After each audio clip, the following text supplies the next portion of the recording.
After connecting your detector with the 3D software via Bluetooth, start a new scan by clicking on Import. Select your detector and the interface. Select the operating mode Live Sound.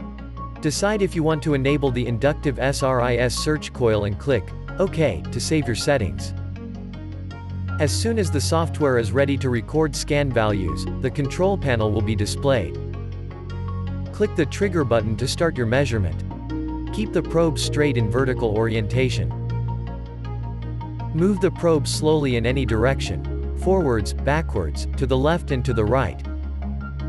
The scan values will reach its peak directly above the target object.